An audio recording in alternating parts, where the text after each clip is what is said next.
Nah, seperti biasanya ya kami ditugaskan. Kita punya jaringan apotek Kimia Farma itu 1.300. Dan di dalam apotek itu kemarin saya kan sudah lihat kan, ada klinik-kliniknya. Ada dokternya, ada nakesnya. Apa salahnya kalau kita ingin mengurangi beban nakes yang ada di rumah-rumah sakit? Apa salahnya? Kita ingin bantu. Dan ini ada penugasan yang jelas.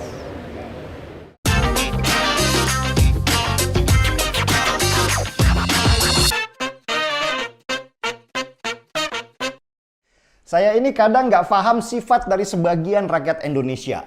Di banyak negara, ketika mereka kena musibah, warganya terlihat kompak saling bantu-membantu supaya masalah bisa secepatnya selesai. Di negeri ini, musibah suka dipolitisasi untuk kepentingan pribadi.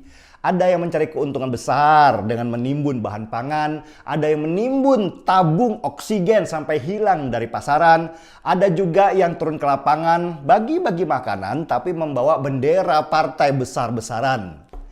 Niatnya kadang bukan untuk membantu, tetapi kampanye supaya nama partai atau ormasnya terangkat ke permukaan. Mencari ketulusan di Indonesia itu seperti mencari jarum di tumpukan jerami. Lebih banyak yang punya niat untuk keuntungan pribadi daripada niat untuk berbagi. Semua harus ada hitungan materi. Kalau nggak ada, ya mending diam aja di rumah. Wabah COVID di Indonesia ini adalah bencana nasional, kawan. Semua daerah terkena. Bukan saja angka kematian yang meningkat, tetapi juga ekonomi terpuruk nggak karuan.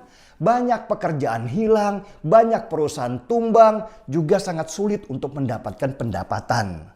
Dan hantaman yang paling keras tentu saja para pekerja harian di sektor informal. Para pedagang kaki lima, driver online, guru les, dan banyak lagi. Pendapatan mereka itu pendapatan harian, bukan gaji bulanan dari perusahaan. Makanya ketika akhirnya pemerintah memberlakukan PPKM darurat dan membatasi ketat kegiatan, merekalah yang pingsan duluan. Coba, apa solusinya? COVID ini seperti memakan buah si malakama. Kegiatan dilonggarkan, banyak orang yang kena COVID dan mati. Kegiatan dibatasi ketat, ekonomi yang mati. Pusing memang, saya sendiri bisa merasakan. Dan itu masih ditambah banyaknya orang-orang yang nyinyir dan seolah-olah mereka lah yang paling ahli. Berbuat gini salah, berbuat begitu lebih salah. Mereka lah yang benar. Mirip penonton sepak bola yang lebih jago komentarnya daripada nendang bolanya. Enak aja mereka bilang ke pemain di lapangan, masa gitu aja nggak gol? Padahal kalau mereka yang main pas di depan gawang lawan pasti kakinya gemetaran, panik, dan akhirnya nendang sembarangan dan bola pun melayang menghilang ke bulan. Begitulah model sebagian masyarakat Indonesia. Apalagi yang memposisikan dirinya sebagai oposisi. Apapun yang dilakukan pemerintah itu selalu salah. Kalau nggak ada kesalahan, cari sampai dapat. Kalau sudah dapat, hajar habis-habisan. Nggak penting cara menghajarnya, nggak rasional. Yang penting emosi dulu disalurkan. Seperti keributan masalah vaksin berbayar ini. Saya sendiri bingung, apa sih salahnya pemerintah keluarkan vaksin berbayar? Padahal dalam pandangan saya sebagai orang yang bodoh dan awam, vaksin berbayar itu hanya pilihan, bukan kewajiban. Vaksin gratis tetap ada dan tidak hilang. Negara wajib memberikan vaksin gratis kepada warganya sebagai bentuk proteksi supaya wabah tidak semakin meluas. Tapi kan vaksin gratis ini harus tunggu antrian karena warga yang divaksin banyak dan tenaga nakes juga terbatas. Jadi kadang-kadang menunggu giliran divaksin itu butuh waktu yang nggak sebentar. Nah, kalau nggak mau nunggu, pemerintah memberikan pilihan. Ini disediakan vaksin yang berbayar buat yang nggak mau nunggu. Catat ya, vaksin berbayar itu disediakan sebagai pilihan, bukan warga yang membayar vaksin yang gratis. Oke, gini deh, saya harus jelaskan lagi dengan sederhana dari mana awal ide vaksin berbayar ini. Ide ini datang karena pemerintah punya target. kalau nanti akhir tahun 2021 mayoritas warga Indonesia harus sudah mendapat vaksin.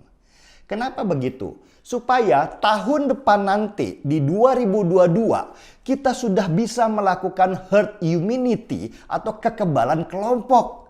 Seperti beberapa negara di Eropa yang mayoritas warganya sudah divaksin. Dan karena mayoritasnya sudah divaksin, mereka sudah menerapkan herd immunity. Jadi lihat saja, mereka dengan asiknya nonton bola Piala Eropa tanpa pakai masker. Seolah-olah nggak ada tuh wabah COVID.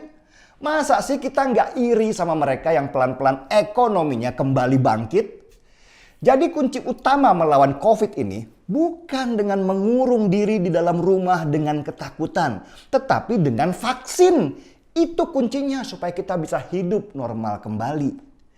Masalahnya negara kita ini penduduknya banyak banget dan tersebar.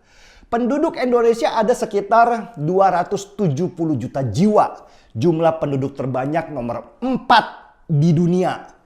Beda dengan penduduk Inggris misalnya yang hanya berjumlah 67 juta jiwa. Selain beda jumlah penduduk, beda juga tingkat pendidikannya.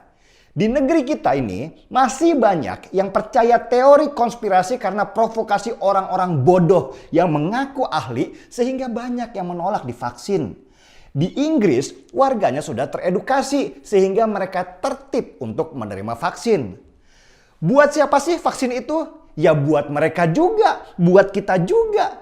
Karena kalau mereka sudah divaksin, mereka punya kartu vaksin. Nah, dengan kartu vaksin itu, warga Inggris dan banyak warga di Eropa itu bisa bebas kemana-mana, termasuk masuk ke stadion untuk nonton Piala Eropa. Cukup tunjukkan kartu vaksin, maka mereka dianggap aman untuk berkumpul bersama puluhan ribu orang di dalam stadion yang juga sudah divaksin. Sampai sini paham kan? Nah, karena jumlah penduduk kita yang jauh lebih banyak dari Inggris, maka proses pemberian vaksin itu juga butuh waktu yang lama. Apalagi dengan konsep vaksin gratis. Tenaga kesehatan kita terbatas, tempat vaksinnya juga terbatas. Makanya setiap ada vaksin, jumlah nakes dengan jumlah yang mau divaksin itu nggak berimbang. Kebanyakan yang mau divaksin daripada yang nyuntik vaksin. Dan antriannya tuh panjang dan lama. Akhirnya target 1 juta vaksin setiap hari itu bisa nggak tercapai. Nah, kalau nggak tercapai, kita nggak bisa melakukan herd immunity tahun depan. Ekonomi kita nggak bisa gerak dan bisa jadi kita akhirnya harus PPKM darurat lagi. Capek kan? Udah setahun lebih loh kita gini-gini aja. Rebahan mulu, duit nggak ada. Karena itu pemerintah lewat Menteri BUMN Erick Thohir bikin program yang namanya vaksin gotong royong. Vaksin gotong royong ini awalnya memang buat perusahaan. Perusahaan yang ingin tetap kerja dan produksi, maka pegawainya harus sudah divaksin semua. Karena perusahaan itu nggak bisa nunggu antrian vaksin gratis dengan warga lainnya, ya mereka kemudian minta jalur khusus. Perusahaan bayar vaksin gotong royong supaya pekerjanya cepat divaksin dan mereka bisa kerja lagi. Terbentuklah herd immunity di perusahaan itu. Dan contoh perusahaan yang sudah melakukan vaksin gotong royong itu adalah perusahaan Unilever. Di mana Jokowi sendiri yang melihat langsung pemberian vaksin di pabrik Unilever. Nah, pertanyaannya, apakah vaksin gotong royong yang berbayar itu mengambil jatah vaksin gratis untuk masyarakat? Ya enggak dong, mereka berdiri sendiri. Bahkan untuk vaksin gotong royong itu enggak pakai dana APBN, jadi enggak membebani negara. Negara ngurus vaksin gratis untuk masyarakat dan BUMN mengurus vaksin untuk perusahaan swasta. Jadi di sini kita bisa bedakan ya, mana vaksin gratis dan mana vaksin gotong royong untuk perusahaan.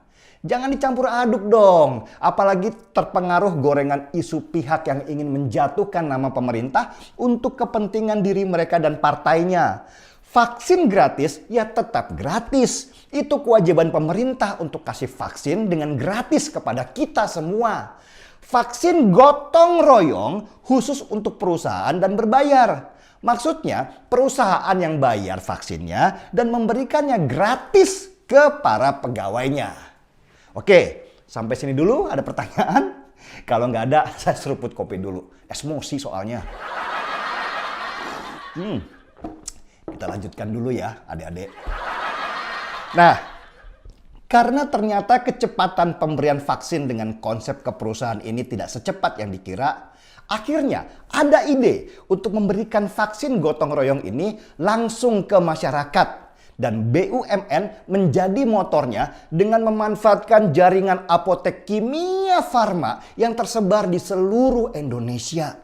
Jadi vaksin gotong royong ini adalah pilihan untuk warga yang gak mau antri terlalu lama dan ingin segera divaksin. Kenapa coba mereka buru-buru minta divaksin? Ya, supaya mobilitas kerja mereka lancar. Karena sekarang ini naik pesawat, naik kereta, naik bus harus menunjukkan kartu atau sertifikat sudah divaksin. Kalau belum punya kartu atau sertifikat sudah divaksin, mereka nggak bisa kemana-mana dan nggak bisa kerja.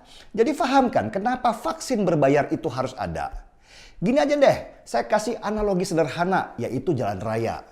Kalau kamu mau ke suatu daerah, silahkan kamu pakai jalan biasa, itu gratis. Tapi campur sama truk, sama bus, sama motor, dan lain-lain. Dan biasanya suka macet di jalan karena lewat pemukiman. Waktu jadi lebih lama, tapi gratis. Nggak bayar apa-apa. Nah, pemerintah kemudian bikin jalan tol yang lebih cepat tanpa macet supaya mobilitas kita lancar. Ya harus bayar dong karena bikin jalan tol itu biayanya juga besar.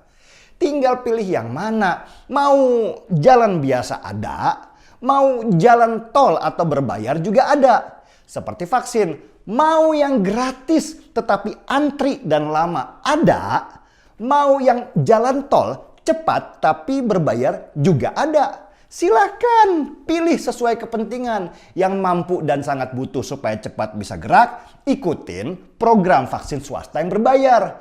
Yang nggak mampu, ya ikuti program vaksin gratis. Sesederhana itu. Semua jalur disediakan. Jadi bukan seperti isu yang digembar-gemborkan kalau Jokowi mewajibkan orang untuk beli vaksin. Itu salah besar. Niat mereka jahat untuk membodohi banyak orang. Jadi pada intinya gini, mau pilih vaksin yang gratis atau yang berbayar, yang penting harus vaksin. Karena kalau kita semua sudah divaksin, maka herd immunity atau kekebalan kelompok itu bisa terjadi. Dan tahun depan di 2022 diharapkan semua normal kembali seperti orang-orang di negara Eropa yang sudah lepas masker dan dengan enaknya teriak-teriak sambil nonton bola. Gak iri apa? Kita di sini masih ketakutan kena COVID. Di Eropa sana mereka sudah senang-senang seperti gak pernah terjadi apa-apa. Kalau iri, ayo kita vaksin. Mau pakai jalur apapun juga. Dan Mas Erick Thohir juga jangan ragu untuk keluarkan vaksin berbayar di apotek-apotek kimia farma karena itu sangat dibutuhkan. Gak mungkinlah kita nunggu antrian begitu lama. Bisa-bisa kita gak kerja karena antrian untuk mendapat vaksin itu begitu panjang. Lebih bagus kita lawan COVID ini dengan vaksin. Mau pakai yang gratis ataupun yang berbayar. Karena kalau kita terus lockdown atau PPKM darurat, ekonomi kita bisa hancur. Sudah banyak yang menjerit lapar dan biaya untuk salurkan bansos itu juga jauh lebih besar. Lebih bagus biaya bansos itu untuk beli vaksin sebanyak-banyaknya supaya kita lebih cepat dapat vaksin dan cepat kembali normal. Kalau kita PPKM darurat terus, diperpanjang terus, bisa berbahaya. Ribuan orang lapar bisa berkumpul dan dimanfaatkan oleh penunggang gelap yang ingin merusak negara. Kalau negara ini chaos, susah kita untuk memperbaikinya. Sudah waktunya kita melawan. Perang melawan wabah COVID ini tidak akan pernah kita menangkan kalau kita hanya diam ketakutan di rumah dan nggak bisa kemana-mana. Sudah setahun lebih kita begitu dan kondisinya bukan semakin bagus tapi justru ekonomi kita lebih parah. Dan senjata kita cuma vaksin, vaksin, dan vaksin. Sudahi perdebatan vaksin gratis dan berbayar itu. Masing-masing ada kelebihan dan kekurangannya. Kita perang bersama supaya bisa mengalahkan COVID ini, musuh yang ganas tetapi nggak kelihatan. Kalau setuju, ayo kita angkat cangkir kopinya.